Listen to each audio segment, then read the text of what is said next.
sur ma chaîne de tuto. J'ai envie de dire enfin il était temps. Je suis vraiment désolée pour ma longue absence. Entre-temps, j'ai vu vraiment tous vos messages pour que je continue les tutos et que j'en fasse régulièrement. Donc sachez que c'est bon, j'ai réussi à m'organiser professionnellement et je vais prendre du temps pour en refaire vraiment le plus régulièrement possible. C'est promis. Donc aujourd'hui, je vais vous faire un bref tuto sur un problème que vous pouvez être amené à rencontrer, puisque moi, ça m'est arrivé justement il y a 2 jours et c'est pour ça que je décide de faire ce tuto aujourd'hui. Il y a un message d'erreur en fait qui peut survenir quand vous téléchargez une application en dehors de l'Apple Store depuis les dernières mises à jour de l'OS de Mac. Alors, le message est celui-ci. Impossible d'ouvrir, donc moi par exemple j'ai fait le téléchargement d'OpenOffice sur un site quelconque, hein. Impossible d'ouvrir cette application car elle provient d'un développeur non identifié. Donc ce message est vraiment formel, vous ne pouvez normalement absolument rien faire, sauf qu'il y a une petite astuce pour pouvoir l'ouvrir quand même et c'est que c'est vraiment pratique.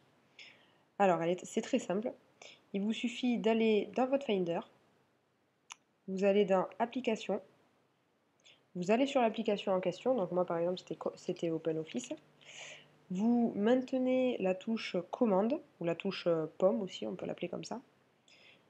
Vous double-cliquez, vous faites un clic droit, on va dire, sur l'application. Vous appuyez sur ouvrir. Moi je l'ai déjà fait, donc là ça ne va pas marcher, mais je vous montre ce que ça va vous mettre à l'écran en fait. Ça va vous mettre ceci, qui est un message d'un téléchargement d'une application quelconque. Donc là, par exemple, OpenOffice ne provient pas d'un développeur identifié. Voulez-vous vraiment l'ouvrir? Donc soit vous l'ouvrez, soit vous annulez. Donc là, en l'occurrence, si vous faites ouvrir, il faut savoir que l'avantage, c'est que votre décision, elle sera mémorisée par le Mac et vous n'aurez pas à chaque fois à faire cette manipulation. Donc je répète une dernière fois pour que vous ayez bien compris.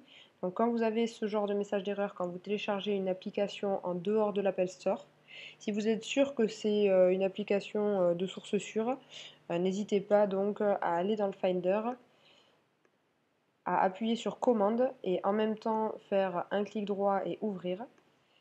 Vous allez donc avoir ce petit message. Là, vous faites ouvrir et ce sera la dernière fois que ça vous demandera ça pour cette application. Ce sera validé pour les prochaines ouvertures.